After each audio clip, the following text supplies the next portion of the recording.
Hey folks, welcome back to Gaming Garbage, where we take a look at games, chat about the gaming news in the industry, and of course, stream for fun. Today we're just going over Assassin's Creed Shadows with an initial look. So far I have about 4 to 5 hours, I think, of playtime so far into the game, and first I just want to go over the settings and some of the inventory and stuff like we normally do for these. Well, let me start with the options. So yeah, we have some performance modes. We have some HDR and post effects, which is nice that we can control. There's not a ton of settings really for control. For the controller, we do have mouse and keyboard. There are some audio settings, but again, they're overall fairly minimal. One thing that's interesting is music frequency. And I don't usually see that very often in a game, but that was actually kind of neat. So, and then let's see, interfacing. There's actually a few things that we can actually change on this, including our HUD, you know, the preset, the customization, the background, all that kind of stuff. So, like, we can work on, you know, adjusting some of that, which is nice. And then, yeah, our also text and language, and even color. Gameplay itself, we have, you know, different input modes, where we can, you know, all inputs can either be used at the same time, or there can kind of be some animation effects in the way of actually getting things done. So again, you can tweak it to that degree. There's also play style. So like how you loot, if there's aim assist, there's dialogue icons, photo mode, how the camera, you know, operates in sensitive content. So you can work on actually turning and adjusting all of that stuff. So that's really it for that. Let's take a look at... let's see. Whoops. Hold on. Let's take a look at the Animus. This is actually a new feature that they've done, which you could see this is like Call of Duty headquarters for Call of Duty. And the thing that is interesting about this is that we do have an exchange. You know, there's like limited time events or whatever. And then there's also different types of kind of different completions for the game. And then when we go out... Oh, it didn't show me everything. One thing I did want to show, I don't think I can see it from here, is that they have a timeline, and they have... Let's see. Origins, Valhalla, Mirage, and Shadows all placed in the timeline. And you can actually click on one of these games if you own it and just go right into the game. Again, it works like Call of Duty headquarters. The file size for this game was 86 gigs. And yeah, if you have the other games installed, it's basically like an open menu for you to be able to select whatever game you wish. There's, of course, like the main objectives. You know, you have Yasuke, and Naoe side, you also have the League itself. And then you actually have working on taking down, you know, the Legion or the Order, or whatever. You have the world map, which again is pretty self-explanatory. You have inventory itself, so everything is based on a level system, and different stats for different like armors and weapons. So yeah, you're gonna level up as you gain experience, but there's also something for your mastery, and you have to have knowledge points for this. And so you basically have to do a certain number of things, which a lot of these are pretty rudimentary in my opinion. And kind of annoying. You know, you have to sit there, take time to pray, or visit a shrine, or do some other stuff to gain knowledge about the shrines or this kind of time in Japan. And while that isn't necessarily a bad thing, I do wish to a degree that it was actually skippable. Because again, not everyone's going to really want to deal with that or do that just to basically get knowledge points. Maybe there's a few other ways to get knowledge points, but... You know, as you can see, there's quite a few areas to focus on, which is kind of crazy, and 2 of them I don't even have open yet. Maybe that's for Yasuke. Then, of course, we still have the normal codex that we know of. You know, tutorials, cultural discovery. You know, there's also a forge where we can work on upgrading or even working on new weapons. There's salvage, dismantled gear, and a database for everything. Taking a look at the store... This is kind of wild, so to give you an idea, every 100 is basically $1. So we have hidden chests, you know, we have map packs, and then of course we have hideout resources as well, which this is used just to upgrade your home base, basically. And then yeah, we also have different cosmetics, of course. So you can see they're basically $18, and which is kind of insane. We also have weapon packs if you just want to get the weapons. We have the mounts themselves. We have the hideout packs. So you're kind of given like a theme in order to kind of like create or put stuff in with your hideout and whatever. But yeah, all of it, of course, costs money. Even your allies and stuff. I mean, my word, they really just go balls to the wall on this. You can also, of course, buy coins as well. So yeah, they've covered all of their bases. And honestly, I just think this is overall disgusting. You know, if it was $1 or $5 or something, or like a pack for 10, you know, that would be one thing. But for some of these to be almost half as much as the actual game itself, you know, $28 compared to $70 just for the base game, and a lot of these are basically 10 and up, it gets pretty expensive pretty quickly, especially, you know, buying some of the utility just to, oh, you can do it faster. So it kind of makes me think that they have grinded out some of the time just to purposefully make you to want to actually spend money and buy the map packs or buy the hidden chests or buy the resources for your hideout and etc. So I just think that kind of sucks when they have that in the game. And whenever I see it, I always think, yeah, they pad their time with the fetch quests, with like gaining, in this case, knowledge points to be able to level up and like work towards your hideout and all of this stuff. And yeah, I just really hate that. Oh man, this has been a long time coming. So for some context, we're gonna go over kind of what I've played on, how long I've played, the things that I enjoy, and the things that I don't. Now, more or less, this is just looking at the actual gameplay. This is not overly focusing on the story. This is just looking at the gameplay, comparing it with previous Assassin's Creed games. Hiccups already. Oh well, can't help it, folks. And then also taking a look at the conclusion for the whole game, kind of how it's sold, where players are at, the score I would give compared to what others are scoring it, and then also what I would actually change about the game. And I think when you hear that, I think some of you at least will agree. But hey, anyway, let's go ahead and get into this. And this too will probably be a pretty long one, because again, this is a in-depth look so far at the game as I've played it. Okay, so roughly I've spent about a little over 15 hours on the game. And this is on my Series X for context. Currently played in performance mode to see how that frame rate works, to see how they're changing to render things or what things are going to be rendered at what quality, depending how close I am, all that jazz. Also, too, I would say that ultimately for a AAA game, this is not worth $70. And I'm really disappointed because I want to like this game. I want to enjoy it, and some aspects of it I certainly do. But let's get into the good stuff first. Okay, the world design. The buildings, the trees, the fencing, the real locations, the weather, the boats even on the water itself. All of it looks believable. All of it looks great. It's a beautiful game. One of my favorite moments actually is to watch the sunrise or the sunset, because how the lighting shifts and changes with the ray tracing and all of that, and the fog, and how they've done lens flare. All of it looks really incredible. I mean, it's probably one of the more beautiful games I've actually played. And I really enjoyed the world in Valhalla. And I would say this actually looks better because Valhalla was in 2020, and we've definitely had a step up with ray tracing and with also what they're able to do and what they've learned so far. And Anvil engine, which they've used, has also had an upgrade at this point. So Shadows looks really, really good. I mean, I just love paying attention to the detail and looking at stuff. So yeah, that actually looks really, really great. I also like too that there's special moves and combos in the game with each different type of weapon.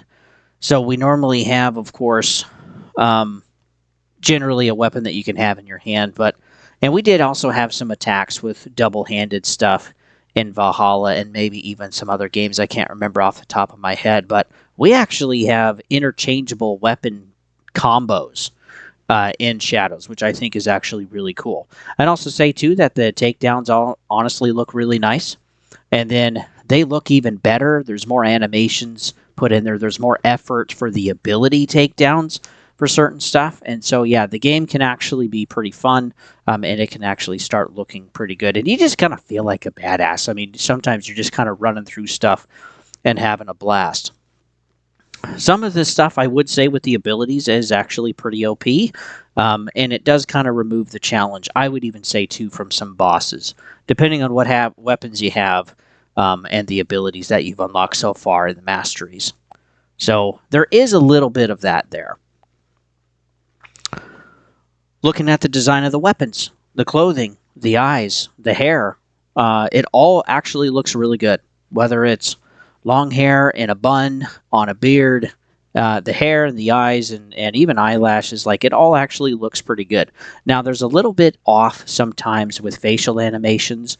Like it doesn't quite look like it's captured correctly or rendered correctly from an actual person, I assume, to actually being rendered in the game with Anvil. So, yeah, there's something a little bit off there, but like all of this type of stuff, the clothing, weapons, and people, it's all rendered at a really high detail. And so this is also really actually nice to see. Something too that I enjoy is that you can actually turn the blur and the filters off. We also have something called canon mode, if you wish, where the game kind of just takes you through the path of the story and chooses stuff for you. And I like it I don't personally like that mode myself. I like to choose. But I do feel like it is nice for there to be more options for more players. Because again, one size doesn't necessarily fit all. So it's nice to have options. It's nice to have things you can change, turn off, turn on, enable, all of that stuff. And so some of those options are actually available there in the game, which is nice. We also have auto follow and auto ride as an option, which is pretty handy, I gotta honestly say. And then also with patch 1.02, we have horse riding with a speed movement increase. So that's actually nice too. So you can get to where you need to go faster. Because boy, let me tell you, sometimes I'm just going to go over the hill. And generally speaking, that's a really bad and time-consuming idea because they have packed the forests and hills so full of rocks and trees and brush and whatever that you can't actually see what's stopping you from moving forward. Like, I'm not even kidding. It's literally that thick. Now, your horse can't die or get injured or anything like that, which I think is kind of BS. We'll get into that later. But yeah, as you're moving, it really kind of feels like sometimes you're actually moving through a real forest. Because if you've never actually done that, you know that that there really is no path. You are just making your own through pain and sweat, baby. And some blood, too, every once in a while. So a lot of the areas actually feel like that. So it makes sense for most of us to just auto go to wherever you're supposed to be going or whatever your next objective is just by riding on your horse and riding on the paths. And generally speaking, none of the enemies are going to bother you. Nothing's really going to be in your way. You can just kind of go, and that's kind of nice. It's also nice, too, that you can actually reset some of your nodes and in your mastery or some of the lines. And with patch 1.02, now you can kind of more specifically choose what you want to reset, which is actually nice. And then, of course, you get those points back, and then you can, spend them somewhere else or on another location of that same mastery. I personally haven't done it myself, but I was reading the patch notes earlier today. Another thing, too, that I actually like that I think fits really well with the game is the Animus timeline at the very beginning when you first start up the game. And this is kind of becoming a hub for Assassin's Creed games. Now, I know it's a groaner, it's like Call of Duty HQ, and yes, I agree, but this actually makes sense. Because something that's cool is that you can select through a vertical timeline of the different games that have actually come out for Assassin's Creed, starting all the way with the launch of Origins. So there's Origins, you have Odyssey, Valhalla, Mirage, and then you have Shadows. And so all of those are within the actual chronological timeline. And it's kind of cool because you get to see where they are in the timeline. And then you also get to see the character that will probably remind you, or the multiple characters that will remind you of the actual game. If you got to play as a man or a woman, or in this case, Yasuke, Yusuke, excuse me, and Nawe. And I do think that's pretty cool because it's supposed to resemble the Animus, and so you do feel like you're in some kind of digitization, three-dimensional digitization. And I think it looks pretty cool, and I think it actually works pretty well. And then too, if those games are installed or you can cloud those, you can just click right on it, and voila! They're like there's really no lag time whatsoever. You can just hop right into the game. You don't have to. Of course, if you have a disc version, you got to work to actually put that in, which it'll be like, please put in the disc.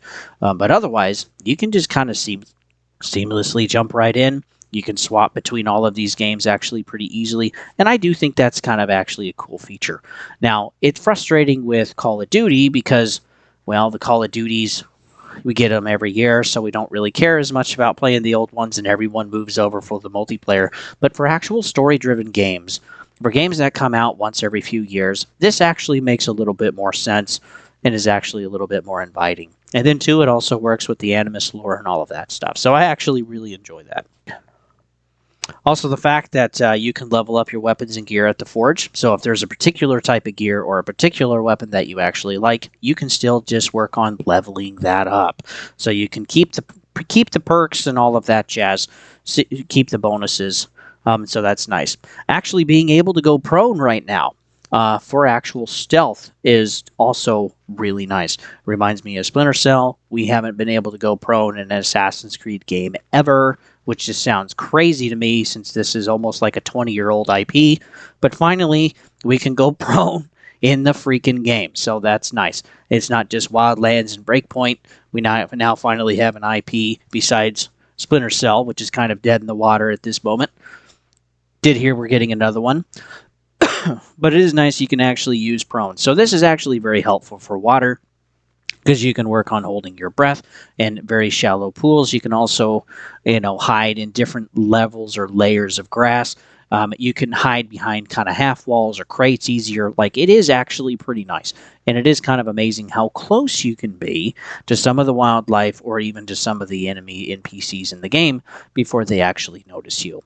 So being able to go prone is a really nice feature. There's also things too with like certain options you can actually work on making the game harder or easier, which is nice. So again, this is some kind of this variability, and I think this is going to become more common in a lot of games going forward because we got to see that with Cyberpunk 2077. We got to see that with Starfield. We got to see that with some other games, including Shadows, where it's like there is some variability there. Which is nice. Not just like a difficulty setting, but some actual changes to like UI or kind of how you want to experience things. And I feel like that actually used to be pretty common in video games until they kind of started moving away from that. They would just kind of make a static game and like that's how it was, and now we're kind of getting back to actually providing more options again, and it's more options than ever for a lot of these games. So I actually hope they continue with that because again, I don't believe one size fits all. I also don't believe a game should really be a Swiss Army knife, but I don't feel like option choosing for the player really kind of creates the Swiss Army knife. It's more like, what type of knife do you as a player want? And let's give you that experience. And I think that's better for the player base. I think it's cool too that we have engraving for stats and perks on different weapons. And this is kind of like Runes and Valhalla. So they're keeping with that same mechanic and they're actually keeping it going, which is cool. Okay, let's get into the bad because there's a lot. The cutscenes are locked at 30 frames per second. So if you're actually playing gameplay at 60 and going to 30, cutting the frame rate in half, it's actually pretty jarring. And sometimes too, it even feels like it goes a little lower than that. But I know it's locked at 30. It just looks bad, and is not very fluid or smooth. And even this change can kind of make people sick or nauseous, and so they kind of have to quit playing.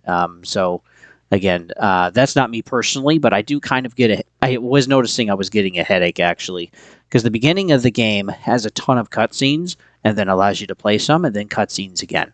So, and I wanted to get as much of the story as I could, but man, let me tell you, it was like, yeah, I started noticing a little bit of a headache after a while.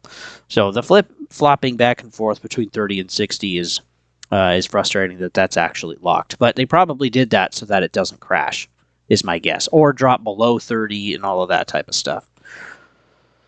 Locking mastery nodes behind knowledge points. Man, I'm actually really frustrated about this.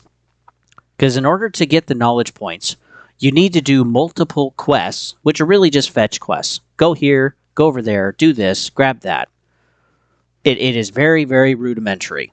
And you got to do multiples of those to actually get a single point. Now, you don't need to necessarily get the knowledge points to start leveling up your masteries. But if you want to move up the tiers of the mastery, you have to have a knowledge point in order to start unlocking those other tiers. So you'll eventually fill up all of your masteries on the first level, and if you want to get level number 2, then you need to start doing those other things, and they're spread all over the place. Some of them are not necessarily very close either to a fast travel point. Those are actually pretty sparse. And then depending if they're actually up on a hill or tucked away in a forest somewhere, good gall, you're going to take some time actually getting there. Some of them are pretty accessible through the road. Some of them are actually pretty easy to see. But some of them, too, feel like they're just literally in the freaking middle of nowhere. And you know for damn sure you're going to be taking the next 10, 15 minutes just trying to get there because of all of the stuff you got to deal with and go through. So please don't do that, okay? Don't have more layers to unlock or to work through. Okay, the game already feels grindy enough, and we'll get into that. The slow combat. Good grief. The combat could not be more slow in most cases. Even playing into the game, even getting up to some of the bigger and badder castles or areas in the game within the first region, there isn't really a change here. Now, it is nice to see some of the bosses. It is nice to work through some of the mini bosses or some of the more difficult enemies because there are challenges there, but like the combat is very, very slow.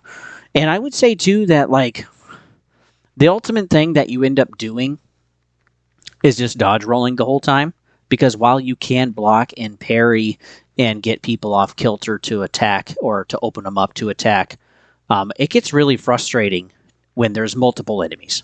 If you just have one or two, it's not so bad. But it's not like this necessarily, at least on extreme, on the hardest difficulty setting, which is what I'm playing on. These enemies actually try to engage with you, try to get you off balance, try to attack you from behind. They're a little more thoughtful to that degree when you start trying to engage or initiate other stuff. But they do also take a long time in some aspects to attack. So I can take the entire time to work someone's health down to basically 0 without using any abilities after breaking their armor, and I still haven't been engaged by anybody else. Like, it just feels totally backwards. It feels totally off. The other thing, too, is like a lot of the combat is slow and engaging, and so I feel like they purposefully put a lot of enemies there. Like in a lot of the castles, boy, is it easy to get swarmed because they're throwing rocks, they're shooting arrows, they're coming in with a big, massive pike trying to stab you with it. And then you got people with samurai swords and massive clubs, and they just surround you, and they actually follow you all over the place. To a degree, is that it is actually hard to hide because someone almost has eyes on you all the time. So they gave slow combat, and then it's like, but we'll also give you a ton of enemies. And this kind of reminds me of Mirage. So again, there were a lot of enemies in some areas. The areas were also very, very tight, not a lot of room to actually move. And the buildings were frustrating as crazy because, again, they were the tightest. They also had the biggest pack of enemies. In some areas, you couldn't actually stealth or hide very well. And then, yeah, you go through the whole process of trying to break someone's stamina, trying to break through the bars of their health that they got. It's just a grind fest while you got all of everyone else trying to bother you. It's like, look, just leave me alone. And it feels like more of a chore than anything else. And the same thing goes for Shadows. It feels more like a chore. Now, if you have some good abilities, if you're actually used to some of the combat style and some of the combos you can do, which I highly suggest you take the time to learn, then yes, you can work on tearing through some of these enemies, even some of these kind of mid enemies that have armor actually quite quickly, and this is nice. So there is definitely a type of way to play, and this is my next point that is kind of frustrating, is just how the blade itself, the hidden blade itself, feels pretty worthless. and not extremely useful. I feel like you're using the other weapons, and what you're ultimately using the other weapons for is just the abilities all the time. Because you're always going to have multiple enemies around, you're always going to have enemies that have armor all the time, and then you're going to have the brutes, the big guys that got a massive amount of health and armor on top of that, right? And can, have some of their fancy moves themselves. So let me tell you, the castles can be pretty frustrating, and yeah, if you're not careful, you're going to get spotted and killed actually pretty quickly. Or you're never going to be able to run out of there because the parkour isn't perfect either. That actually gets me into my next thing. Let's talk about that. Now, generally speaking, most Assassin's Creed games, yeah, you want to go left or right or diagonal or whatever, and the game chooses to do something else. Okay, that's always kind of happened. But I would think at this point, while generally speaking, most of the time it's great, there are some times where I'm trying to go up when instead I jump over, and now I've just planted myself right in front of an enemy. There's times too where I'm actually trying to crouch or go prone, and again, the game, for whatever reason, senses that I'm kind of moving up on something, or I'm trying to, like, quote, step up on a box, and doesn't necessarily allow me to do that. And so there's some of these things where it's like the animation almost gets in the way of the actual animation you wish to do, or the environment kind of gets in the way. And this really gets frustrating because I got spotted a lot. Just trying to actually do what I freaking want to do. I know what I want to do, but like I'm still fighting the game sometimes. I notice too, especially when I'm on a roof, and maybe I want to actually throw up my grapple hook to go climb it. It doesn't always allow me to do that, and so in some of my research, I was finding that there are actually some sections of buildings and actually even some structures in and of themselves that don't really allow you to climb. And so I wonder if I'm kind of running into that issue. I've even found some like damaged wall faces that I feel like I could be able to climb up, and my character doesn't do it. There's nothing I can do in the game to actually get her to go up. So then it's like, okay, well, I need to go around or I need to poke around some more to actually try to find a way in.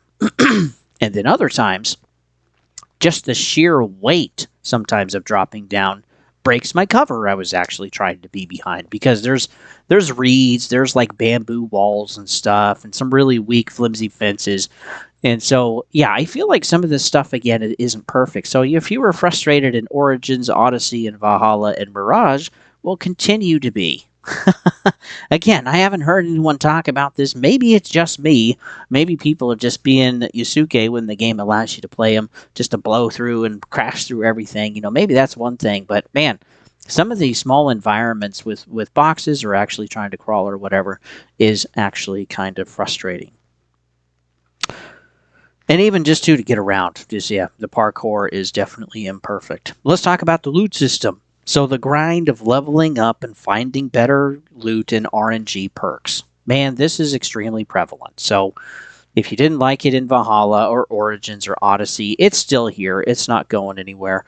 It's still very much there. And the reason that this is frustrating is because while I can level up my gear, the game is forcing me to have a piece of gear that has nice perks on it, and then having me go and grind and get other stuff to actually continue to level up my gear with my level.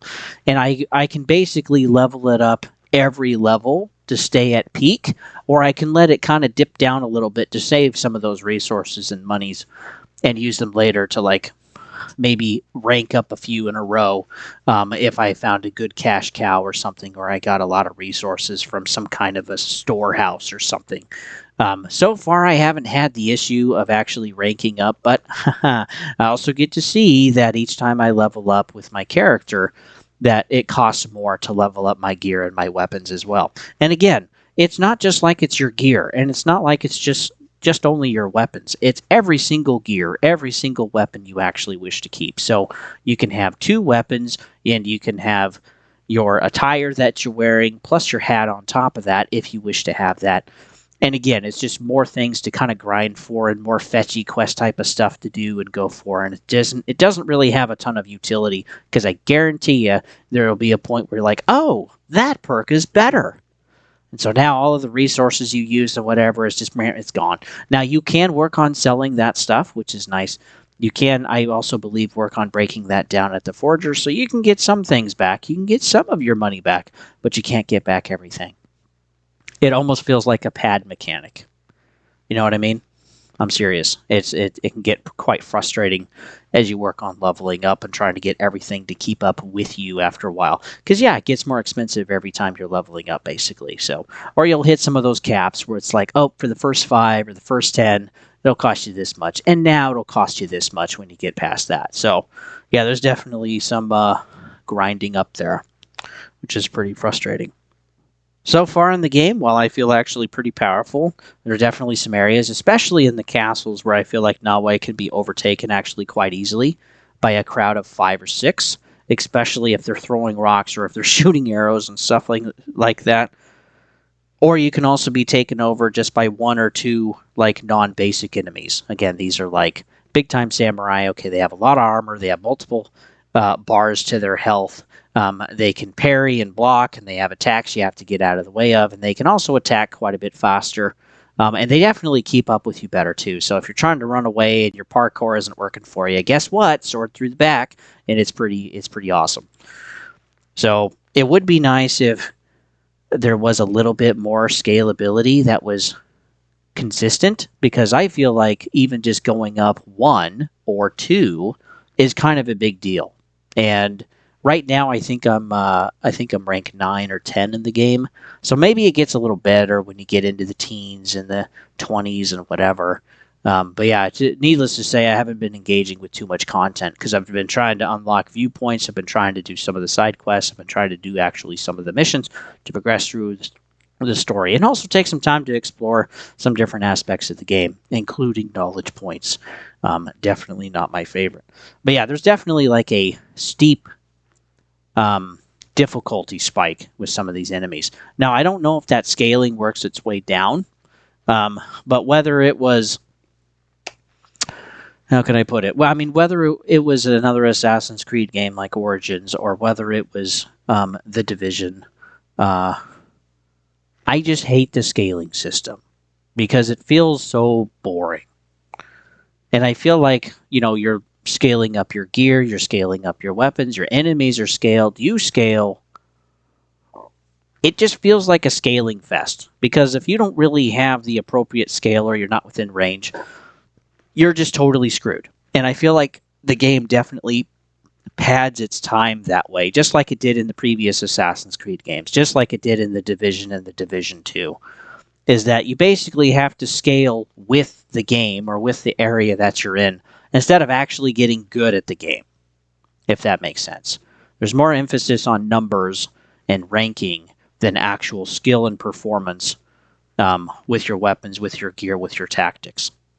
And this is kind of frustrating because, again, it kind of trivializes the experience of progressing as a character in the game. And I particularly don't like that. Maybe that's just more of a preference thing. Maybe that's just me. Let me know in the comments if I'm hurting your feelings. But anyway, that's certainly how I feel about it.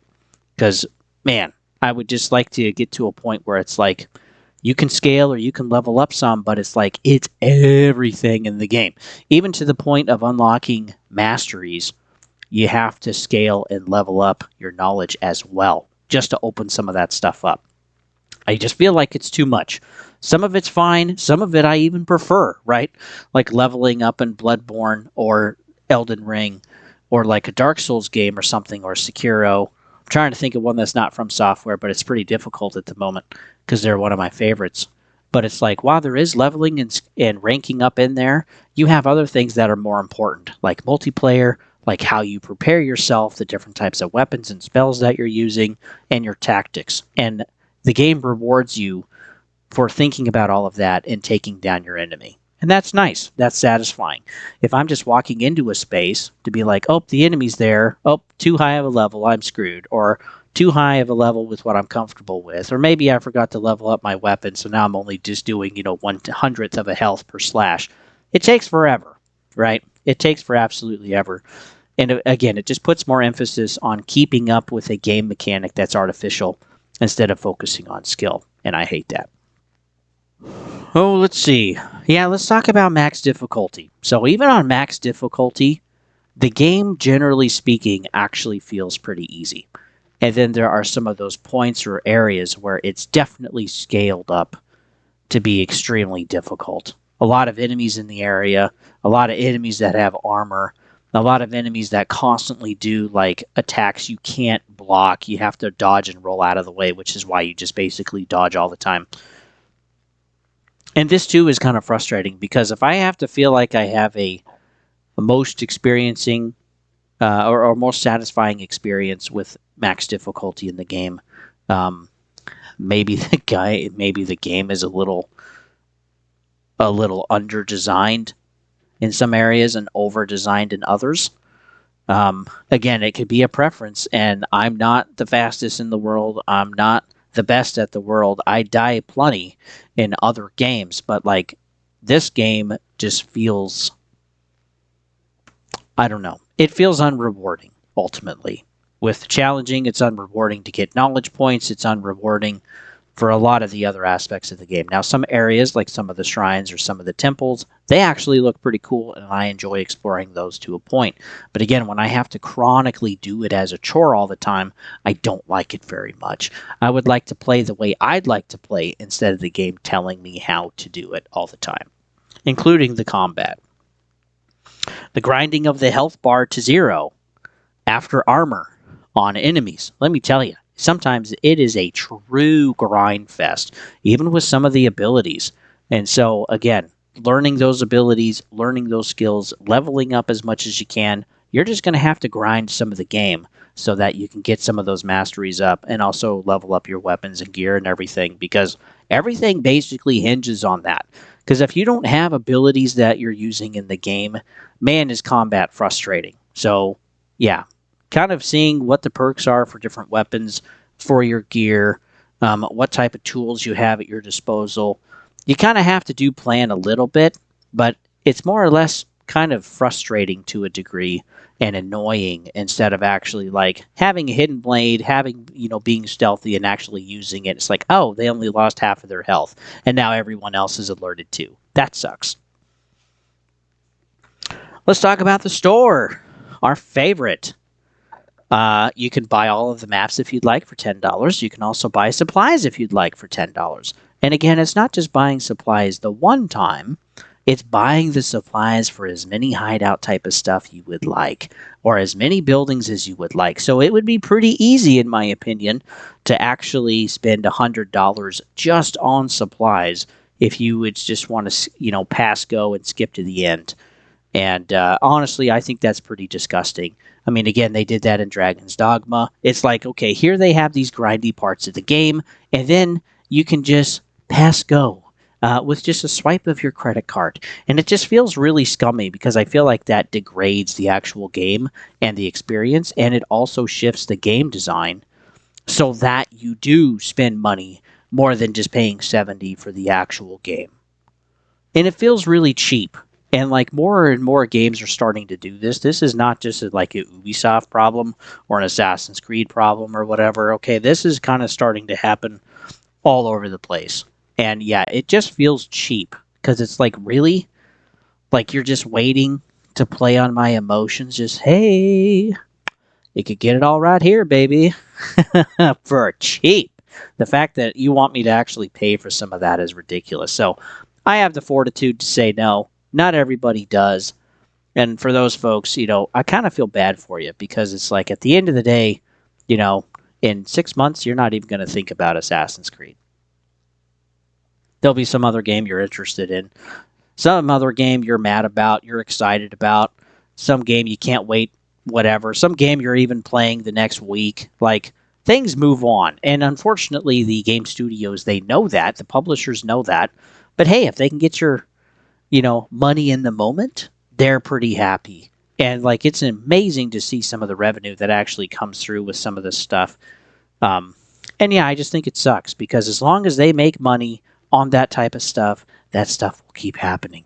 And we keep getting games that aren't as polished as they should be or are actually focused on good game design and good mechanics. Instead, it's just like, just pull out your credit card, pay me money. And I just hate that.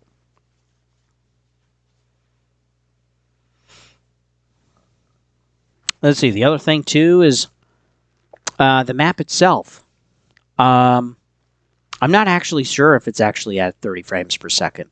It feels a little less than that. So, well, let me say it this way: the cutscenes, the map to see different stuff on it, or to see where you are in relation to something else, or to put markers, whatever. And then also, what was the other thing? Oh yeah, the hub. All of these are like really low frame rates to what the rest of the game actually handles. And why it's all designed that way, I'm not entirely sure. Maybe because the frame rate is too jumpy otherwise, or there's too big of a gap or variance there. Or maybe, too, it just makes the game crash because the game can't actually render being unlocked. Maybe it's a series of both. I don't know. But, man, let me tell you, that 30 frames per second, it's a little jarring for me. So, yeah, that's kind of frustrating, too. And, again, even when you're trying to like look at the map, most of it's covered, right? There's not actually a lot there, but the map still struggles. Even zoomed in or zoomed out, it's still at like 30 frames. So it's like they locked that too. There's no way to change that. There's no way to tweak that. It's just there's way too much to render there, so they lock it at 30 and call it a day. Something too that was pretty frustrating is I was able to be like part of a fight attacking a castle, and I was actually really excited for this until it actually started, because I didn't actually get to raid the castle. I didn't get to stand at the door and everybody gets to bust in, right? And it gets to get that adrenaline rush, that feeling of raiding. No, the game actually took that from me, and they just start you off in a corner or up on a roof somewhere looking over the fight and allows you to get started. Like, they take that first initial experience away, and I'm sure that's not the first time that's actually going to happen. I'm sure there's going to be more times like that as well, because they got to do that with your horse actually at the beginning of the game. They didn't actually allow you to see your horse getting hurt because that might be too much, but instead you just get to hear the sound. And then when the screen goes back to the game after being in black for a bit, then you get to see, oh, okay, my horse is dead and stationary. Like, it's clearly just a model that's not meant to move or anything. Everything is stagnant there. And then, you look fine after slipping off a horse. Instead, they could have rendered the entire thing. They could have actually engaged the emotions of the player a little bit with her falling from her horse and the dying even of the horse. But no, again, they chose not to do that. So I've already seen 2 cases of this within the first 10 hours, and it's like, oh, come on. Maybe the first 5 hours. I feel like that actual castle fight was pretty quick or pretty early for me. But yeah, it's just like, come on. Are we at a point where we're like skipping out on some actual scenage that we could have, some actual storytelling and engagement, and to some character development? It's like, okay, fade to black, keep the noise going, and now we're just going to place you somewhere. That just feels really cheap to me too, and that's frustrating. Another thing that's getting frustrating, which I don't really, I understand. Okay, let me preface it with this. I understand that people like animals, but why is it every AAA freaking game has got to have petting dogs in it? Take that out, it doesn't really do anything. And it's incredibly frustrating to actually have to deal with that on a regular basis. Now, I see these dogs, I see some cats too, and I don't necessarily do anything. Okay, I did the first few, and it's like, okay, it's the same dog, different color palettes, 4 times in a row. Like, are there actually any other dogs around? But not that I could ever see or anything. And the cats you can pet too, but it's just like I mean, why? Why? It doesn't really do anything. Is it to help break the violence in the game, maybe? Is it to help kind of give you a break? I don't entirely know. Yeah, it just really doesn't make a lot of sense. So anyway, yeah, can we just quit? It's like when they added fishing in Destiny. It's like, oh, come on. You guys could put your energy and time somewhere else. That would be great. Let's see. The yellow paint. Ubisoft Signature, like on the Path of Valor. I don't know if any of you guys have done this knowledge point yet, but the paint clearly just tells you where to go, what you can grab, instead of, believing you actually have an intelligence that you've like never played a Ubisoft game before. And so yeah, they just highlight a bunch of stuff with yellow ropes and yellow paint on the rocks, and yeah, please quit. Please quit. Like, we all know it's there. We all know how to actually play your games. Okay, you've been around forever. Like, I can't wait for this Splinter Cell remake to just have yellow paint on a door, right? That says this one. Like, come on, for Pete's sakes, man. Just get off your paint, okay? It's retarded. At least if you're going to keep it in the game, let us change what the color is. Okay? Hey, maybe you can even microtransaction it. Yeah, we'll get into the store too in a minute. Some more. So ridiculous. Okay, some more on the combat. The color-coded combat itself, I feel like, again, is just like an insult to my intelligence. Like, I can't figure out the slow movement of the action, that I can't tell someone is like lunging forward, bringing their hands back double-handed to swing forward and like, like a big strike, right? Okay, like you can tell all of that. You can read the NPCs in the game actually pretty easily. Everything is choreographed for you before the blade or weapon even gets there. And so the yellow stun and the red attacks and the blue parry, like they literally do everything for you. And it's like, why do any of that in the first place? If they're going to take some time to actually swing, maybe I should get the frick out of the way, right? Maybe if they're actually swinging toward me, I can just parry. Period. I mean, why can't I just parry everything? That'd be nice. And actually have the benefits of parrying. Instead, I actually have to wait for them to do those certain moves or those certain animations to actually get the effect. Why not just keep it in there at all times? It doesn't make any sense. Also, the yellow stun, as if I couldn't tell that the guy is hunched over, breathing heavily, feeling off balance. Freaking attack, man. I mean, I don't need his entire body to be yellow. And they've continued to do this, but this was some of the worst that I've actually seen that I remember. I mean, Origins, I don't think we really had any of that. Odyssey, I know, I haven't played. Shocker. Valhalla, maybe a little bit of that, right? But then I really started seeing it in Mirage and didn't like it.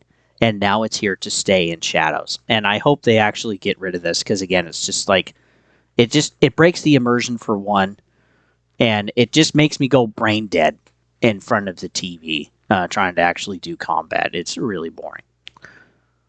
So yeah, why can't it just be specific, okay? Why can't it be specific mechanics that are simplified and actually work on applying skill for the player? Okay, Elden Ring, Kingdom Come Deliverance 2, Rise of Ronin, Fallen Dynasty, Far Cry. Some of the Far Cry games, actually, like 2 and 3, were actually really good, and Far Cry 5 to an extent. Wildlands, which is your own freaking game, by the way. Splinter Cell, there's another one. Ghost of Tsushima, Neo, which is quite hard, actually. And then For Honor, there's another one of yours. Literally, the mechanic is right there. You've already built it at a studio. Why not let them actually make an Assassin's Creed game? Or be a part and help with the combat or something. I mean, it is so boring in the game. And when I do die, I know, shocker, I feel like I was cheated. Because again, the high-level guy swung and poked me in the toe and I died. It's just frustrating. It's just frustrating. It really is. Let's keep going. This is quite the long list. Putting legendary loot in boxes behind killing all samurai in the castle area. Seriously? Some of these castles have like 8 samurai that I gotta hunt down, and I can't stealthy kill them, right? I actually have to engage because I can't one-shot them with my blade like I would think I'd be able to. No. So yeah, believe me, I took the time to be stealthy, to get all the way to the top, kill one enemy up there, and get to the box, and it's like, please kill all the samurai below. I'm like, man, are you serious right now? You gotta be out of your mind.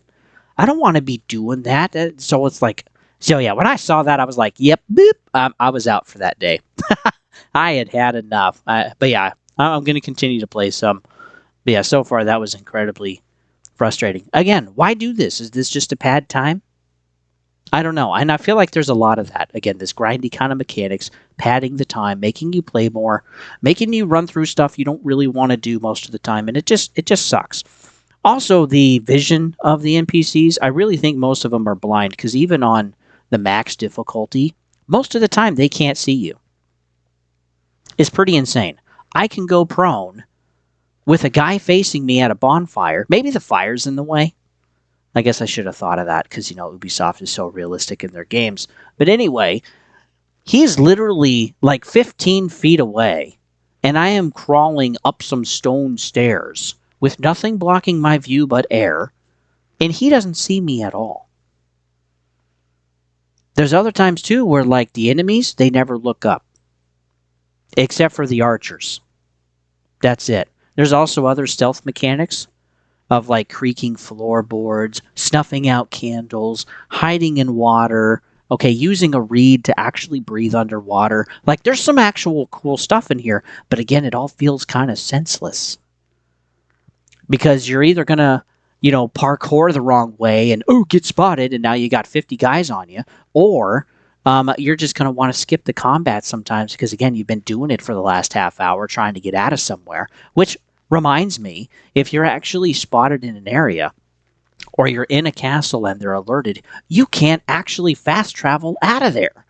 So for Pete's sakes, to start over, it's just easier, pardon my French, self, and just start over. Because who wants to try to jump and run and get away from everybody, and oh no, Mr. Pole Man stopped you, and Big Man behind you smashing your skull in as you're bleeding out on the ground, just being like, good God, just kill me already, please. I'm ready to get the frick out of here. I'm just ready to fast travel. But yeah, even with no one being alerted, the first, and I don't know if this is a bug, but yeah, when you alert the first time, and they're not even on edge, they're not even looking for you, you still can't fast travel out of the castle. It literally makes no sense. It's like, just let me get out of here, please, because I don't want to skippity hop all the way down to the bottom where the archers can actually are the only ones that are seeing me, and they're spaced out every 100 feet on the roof. And then I got all of the other bottom guys on the bottom, and there's actually no way to get out of there. I can't like zip line, I can't hop over a rock wall or something, or I can't even use my grapple hook sometimes because it's only on certain surfaces right above me. Man, yeah, it's incredibly frustrating. Something too that at least would be nice to a degree is being able to actually have the loot that adds some more benefits to your loadout, to your gear. So like I have one where I have some extra knives on my shoulder, but it doesn't actually give me extra knives. Again, it's just a cosmetic. So like that would be nice if there was actually a little bit more thought put into some of the mechanics of the game. Because again, I don't want to just grind my attire and my weapons all the time, okay? I'd like there to be some actual benefit to having something on instead of just like more adrenaline rush, more aggro, more... I mean, it's just... I'm really getting tired of that loot mechanic because it's just a constant grind all the time, one way or the other. Like there's really no way to get out of it because yeah, you're stuck in that loop. Something too I noticed is quite a few of the assets just seem refurbished from previous games. Even some of the ships look like they're from Assassin's Creed 3 with Connor, or even from Black Flag. Now they look good, but it's like, hey, I think I've seen that ship before. I think I've seen that knife before, that blade before. It's just like a repeat. So it's like, okay, why does it cost $300 million to make a AAA, maybe even a quadruple A game? And you're reusing assets. Like, are you serious? That's shocking to me. Either it shouldn't cost that much, or it shouldn't freaking take that long to actually make the game. Yeah, something just feels off here. So, yeah, there's definitely repeated assets in the game, like some of those ships. So again, the sails are different, the banners are different, maybe there's a different paint job on it. Okay, fine. There's all of that stuff, but it's like the base is there. Okay, it's like replaying Madden. It's like replaying COD. It's like replaying that game that you remember, and like this is why they all kind of start feeling the same, is because stuff is just reused, rehashed, and then it's like $70 please, It took 7 years to build, and it cost $300 million. Really? Why? Why does it cost that much? Why does it take that long? Again, some of the stuff looks great. They did a good job with the world, the weather, a ton of other stuff. But if we're reusing assets, it's not just the boat. I guarantee it. It's probably the chest, some of the weapons. Again, some of the little great things with fire in it and whatever. Some of the ground textures. Like, there's definitely repeats here. And while I am okay with that, I would hope it would speed up the process. I would hope it would make it more efficient for the company to not spend a ton of money to give me a game that's mediocre. That would be nice. There's also a lack of weapon variety in the game. Even some of the legendary weapons and gears so far that I've seen, man, it's just a repeat of a ton of stuff. And even the colors, it's like, oh wow, I got this one again. Like, it's just repeated, rehashed. And a lot of it is common, a lot of it is worthless. It is nice I can like recycle it or resell it or whatever. But it would have been nice if there's a little bit more variety, because so far there isn't very much. There's basically 4 weapons, maybe 5, and then like 6 different attire depending on who you are, and then like 4 or 5 different hats. And that's basically like the whole thing.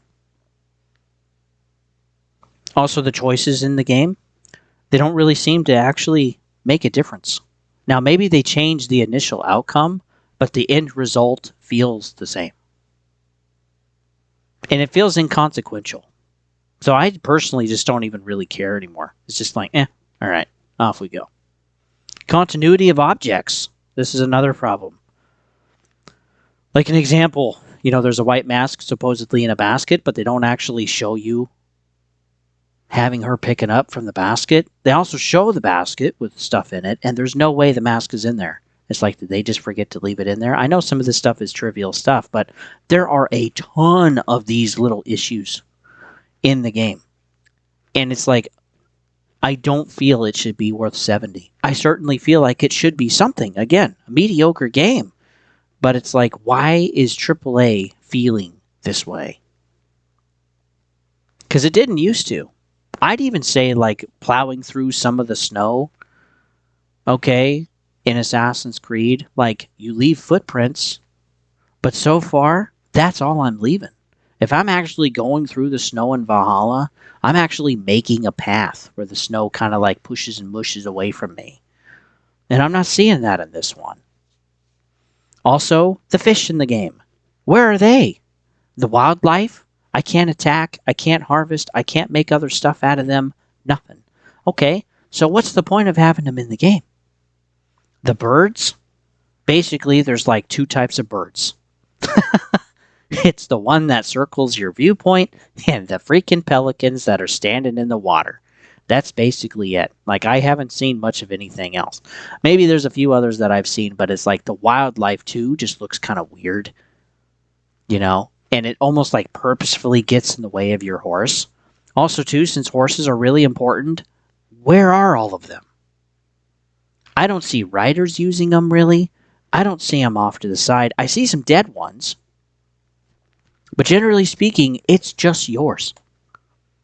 You see some in cutscenes. But again, you don't actually really see them being used in the game. What about Origins? Man, you saw carts and wagons and chariots and other horses all the time. Not in this one. Where'd they go? Everybody just loved walking around with 100 pounds?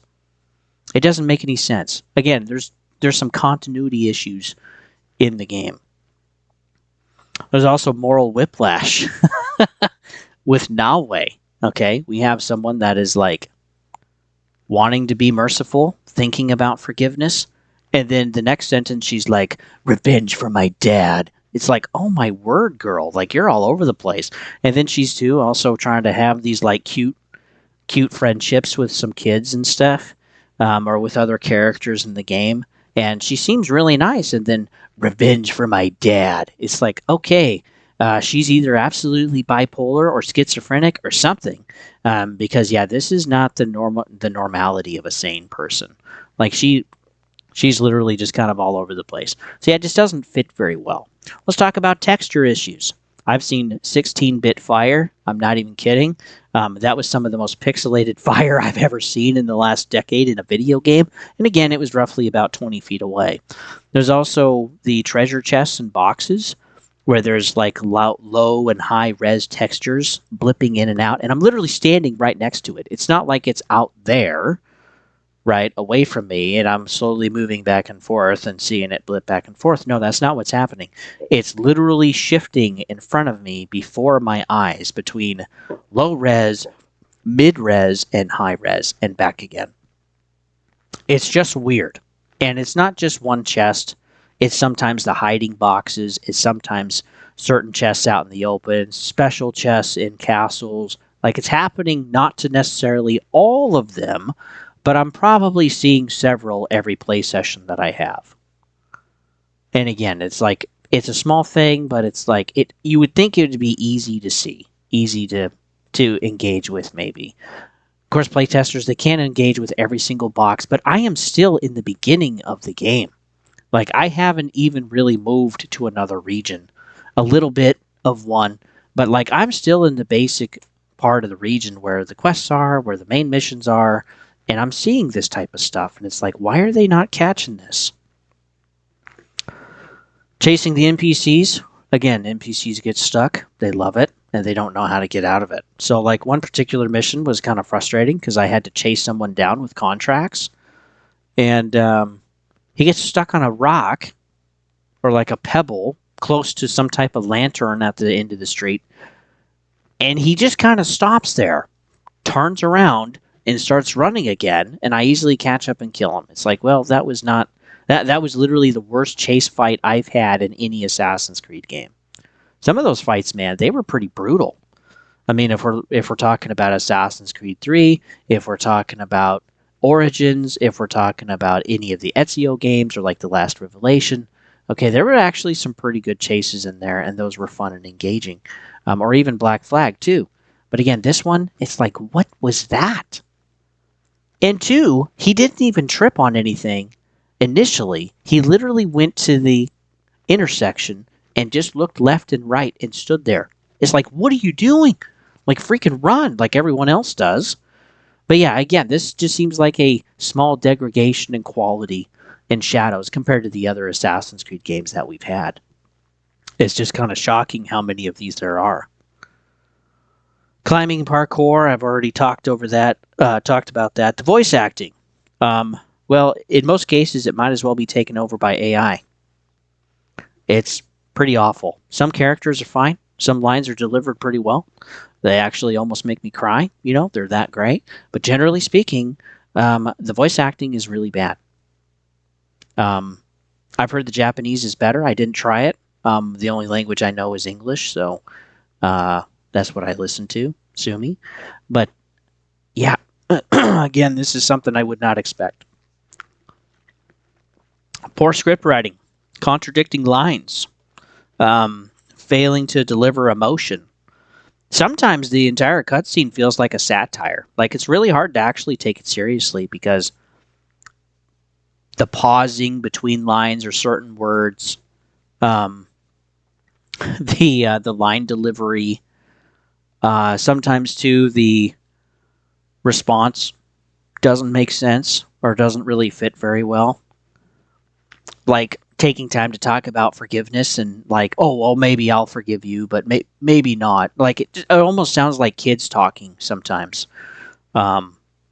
It's awful. Some of the music too is quite annoying. Doesn't seem to fit very well.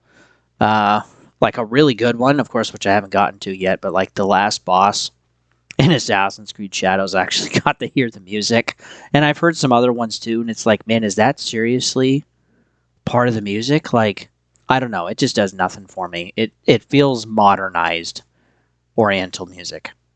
That's what it sounds like.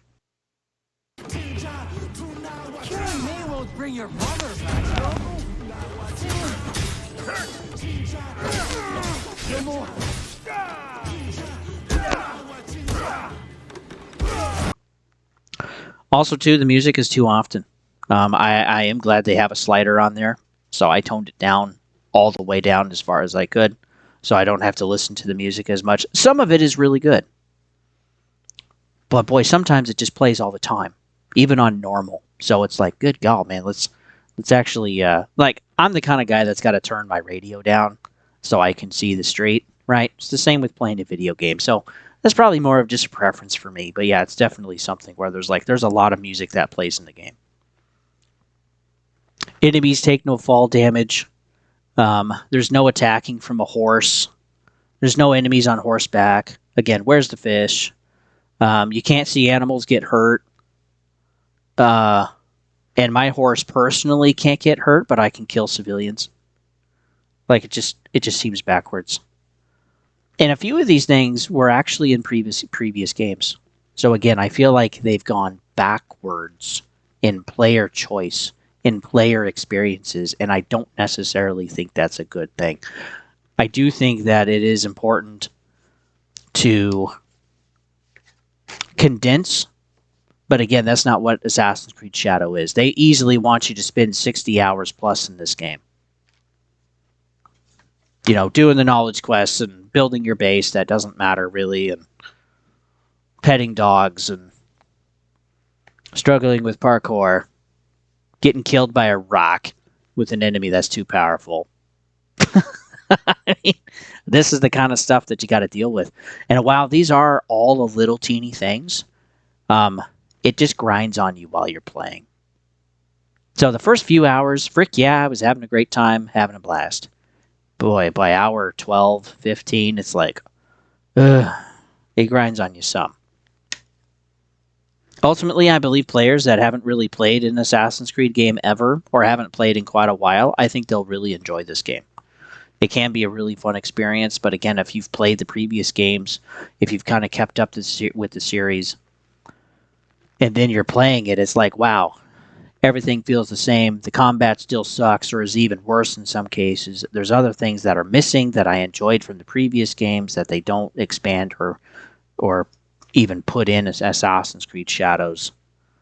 And so far, there's been 3 million players playing the game. Not copies sold, players. That's an important distinction to make. Some of these are copies sold, some of these are actual subs. So if we take 3 million players times $70, that equals $210 million. These guys need roughly 300 million to actually break even.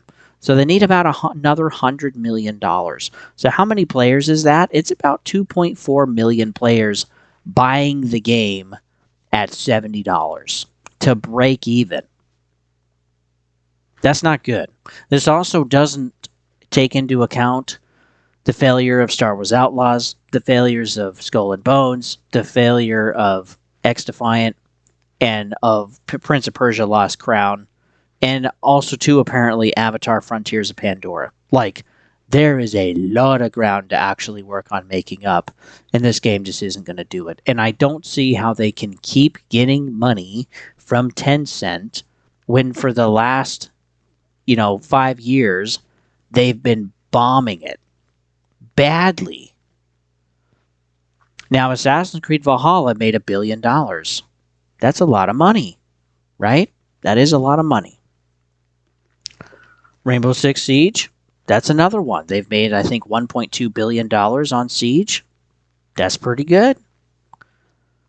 But man, a lot of the other projects, they're not doing well. And I think players are getting to a point where they're just ready for something that's actually good.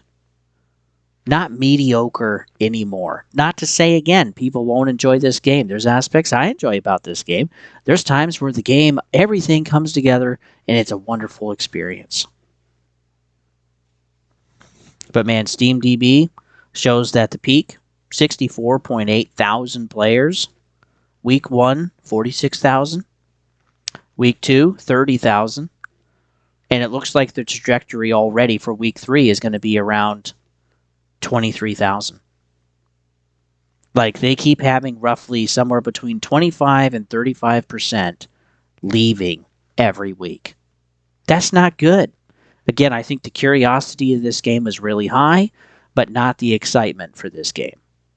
And you want excitement because that means players are actually wanting to play, actually wanting to buy it. And again, some people are enjoying it. I'm glad you guys are. Someone has to. Otherwise, they're not going to make any money at all. But I think the curiosity is worn off. People are moving on to the next thing. There's more games coming in April, and people are looking forward to the future. I also took a look too. 14% on Xbox haven't even made it past the prologue. So, like, people are quitting early. I forget what the next achievement was, which was maybe starting your hub or something like that. And again, almost 25% haven't even made it that far. So, yeah, people are tapping out. And this is kind of surprising because they've had 2 weekends now to actually play this. And I just don't think people are really progressing that much. I think, again, they're curious. They're playing the game. They're seeing what it's like. They're buying probably Ubisoft Plus, which is what I would have done if I hadn't borrowed it for free from somebody. And it's like, yeah, this is brutal. When we take a look at PlayStation Time Tracker, the last 30 days and the last 7 days, it's both at number 11 in hours played. For a moment, it was at number 10, just for like a few days, and then it dropped back down. So we're already starting to see that it's dropping down in hours played. People are moving back to Rivals, Marvel Rivals, GTA 5, Roblox, Fortnite. People are moving back to Monster Hunter Wilds, that kind of thing. But yeah, player numbers too, they're also already dropping, and hours played is also starting to drop. The majority are definitely on PlayStation 5. That's where most of the players are. So yeah, ultimately, 3 million players is not going to be enough to cover the budget. Even 4 million players is not going to be enough to cover the budget, generally speaking. And that's just the budget. I mean, we also got to be talking about the marketing too, which again, that's also tens of millions of dollars for Shadows. So yeah, what are they going to do? Because yeah, this is not great. I mean, again, kind of a mediocre game. Again, there's some things that work really well. There's some things I enjoy. There's some things that are wonderful. And then, yeah, there's things that are annoying, frustrating. I feel like we're removed and actually take more experience out of the game or kind of help break up the monotony, but some of those other things are gone too or are done worse. So yeah, you shove it all together. I just give this a slightly above average. I know I did a lot of complaining, but it is a lot of little stuff. There are moments where the game comes together. There are moments where the game is incredibly fun. But man, when you start getting to like 25 hours, 30 hours, 40 hours, some people will, but I think the majority of players are going to tap out well before then. Again, it was about curiosity, not excitement. So yeah, I give this a 5.5 out of 10. It's just slightly above average. It's pretty grindy. The fetch quests with casual button-clicking combat with a story that feels off and shallow in a beautiful world. That's basically Assassin's Creed Shadows in a nutshell for myself. Things I would change. I would remove knowledge points. Just unlock the next level and node by getting the previous one. Just make it simple. Doesn't need to be more complicated. Doesn't need to be padded for time. I would also remove stats from weapons and gear, or at least some of it. Having the slots to add perks if you want would be cool, but man, the stats, it just feels like a grind fest. So you're either grinding the material to level up your weapon with your own level, or you're constantly searching for new loot with better perks. And again, it just feels like you're padding your time. For something like Borderlands, okay, it makes sense. For something that like Shadows or some of the other games all the way back to even to Origins, it doesn't need to be that padded. Because after a while, it's like, oh, I just want the legendaries. Okay, I just want the gold. I just want the purple. Everything else is trash. And yeah, you either have a massive inventory you can't really deal with, or you have massive resources from selling it and, recycling it all. Something too is like I'd add resources to pick up designs and colors or find other designs or add blueprints or something. Okay, make it a little bit more investive maybe instead of just grinding through the loot. Up, trash. Ooh, hey, that's a little better. I'll level that up. Trash. I mean, it's just super, super grindy. And this too, if you want to go back and actually experience this without paying too much money, go play Wildlands, and then go play Breakpoint. These games are 2 years apart, but Wildlands, you get to actually just play and enjoy the game.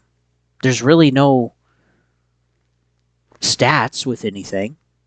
It's about you and your gun and your team, whether they're NPC or multiplayer. And I think that's great. It feels great. When you go into Breakpoint and you start adding stats to everything, it just kind of slows it down. It kind of takes away from the experience than actually adding to it. Because again, you're taking your time looking for stuff instead of actually playing the game. Which, yeah, feels just kind of backwards.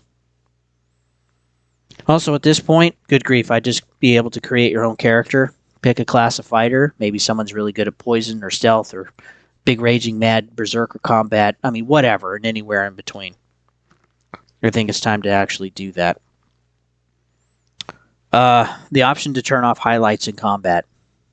Okay, the blue, the red, the yellow. I'd just get rid of that completely.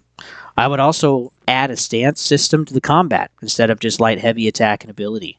Okay, it really feels like you're just kind of simple pressing through a lot of stuff unless you actually know how to do combos, unless you actually know how to link stuff together and use your other weapon on top of that for a finisher. And like, again, there are some cool moments, but I think a stance system would be a lot better, like what they have in For Honor or other games. I think it would make it a little bit more engaging instead of just having to increase the difficulty with just adding enemies. Because let me tell you, it gets pretty ridiculous sometimes. And Nalwe really struggles. Like, those areas are really not built for her. She definitely struggles pretty good. I would also have it to where I'd change the story. Since there's a war going on, why not let it be about the war? While vengeance is still in there. Okay? You can still run with the story, but it's like, she doesn't engage with raids. She doesn't engage with taking stuff back, with taking over castles. She's not running with other people or a crew or whatever to actually push into stuff and take over things. That's actually something that I really enjoyed with Valhalla, and in this game, you don't get to do that. If I'm wrong, because again, I've only played 15 hours-ish, or maybe a little more, let me know in the comments. But that was, I think, a fun mechanic. That was something that I think Yahweh could have really excelled at. But, again, you just play by yourself. And even add Yusuke, or add the other one, right? Both of you, you can have an NPC helper, okay, like in Brotherhood or something, or Syndicate. Okay, you can work together, you can work through stuff, you can level things up, you can level up your other characters. They can actually help you out in the field. Okay, something, again, we had this in previous Assassin's Creed games. Why aren't they in the actual game? It doesn't make any sense. I think, too, it'd be great if we had horse combat, and we also had field battles, and we could, like, siege castles or siege areas and whatever, and basically take over spots and give it back, okay? You could alter history a little bit. You could even change the outcome of history. I mean, come on. Why not? I think that would be more exciting. Being able to, work on upgrading your armor and working on banging out some armor for your horse and standing up there, and you got a line of people with you, and you got archers up on the mountain that you've put up there, and like you've planned this out, right? And now you're ready to go engage with this particular battle that's kind of been waiting for you. And then then it's like this big mess, and you get taken off your horse, and you're just charging in there, and there's blood everywhere, and people screaming and stuff, and then you get that final victory at the end, just seeing, a cutscene of just all of these bodies and these crows starting to come in. And then just like, congratulations, you have liberated. Mm-hmm. Why couldn't they do that? That would have been freaking sweet. And I guess the thing, too, that is really surprising is, again, we haven't had a co-op story in a while. And some people have said, too, that this is going to be co-op Shadows. No, I don't think Shadows is ever going to get there. But it's like with Wildlands, with Breakpoint, we had drop-in, drop-out co-op. Why can't we have that again? Why we couldn't have had that with Star Wars Outlaws? Or had that with Frontiers of Pandora for Avatar? I mean, multiplayer can add a wonderful experience for a lot of folks. We have friends, for Pete's sakes. We have gaming buddies. We have coworkers. Why not put that type into the game? It'd be a great mode. It'd be a great experience for a lot of us. Partly, I think, is that the game just can't handle it. The way they have rendered everything, the way they've pushed 4K and ray tracing, consoles are at their max. And they don't want to have to deal with it. Maybe, too, they're also trying to save costs with servers. So they don't want to spend every month to have those run. But it's like, well, it's just another Assassin's Creed game. I mean, that's really what it feels like. If you've been playing it, guys, if you've made it this long, let me know in the comments how your experience has been, what you like about it, what you don't like about it. Share with the conversation. Chat with the community some. Because, yeah, ultimately, the reason why I have this channel is it's for you guys. It's to have a conversation. It's to talk about our experiences, what we think, and why. Because I think ultimately that's the most important thing when engaging with all of this. It's not whether the game was good or bad. It's about the conversation that can be started with it. And so, yeah, let's talk about games. Let's talk about the gaming industry. Boy, Nintendo's a big one right now.